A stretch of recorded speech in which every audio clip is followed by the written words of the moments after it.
अस्सलाम वालेकुम। आज की इस वीडियो में हम लेयर्स पैनल के कुछ मज़ीद चीज़ों को देखेंगे। सिंपली हमने जो लास्ट टाइम इमेज ऐड की थी, ये इमेज हमारी एक कह लें कि न्यू टैब में ओपन है। अब इसको हम इस फाइल का पार्ट कैसे बनाएंगे?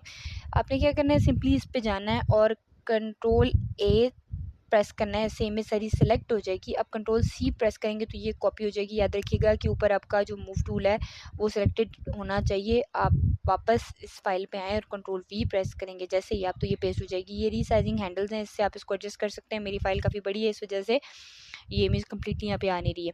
ओके, मैं इस इमेज को यहाँ से डिलीट कर रही हूँ, डिलीट बटन प्रेस करके।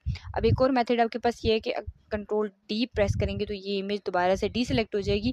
इसको सिंपली क्लिक करके आपने क्या करना है, यहाँ पे लेके आना है और यहाँ पे ड्रैग एंड ड्रॉप कर देना है। ठीक है, तो सिंपली ड्रैग एंड ड्रॉप से भी आप इमेज को इधर लेके आ सकते हैं। तो मैंने आपको दोनों मेथड्स बता दिए हैं कि कैसे आप अपनी इमेजेस को अपनी फ़ाइल पे जो है वो लेके आ सकते हैं। अब आपके पास ये रीसाइजिंग हैंडल्स अवेलेबल हैं।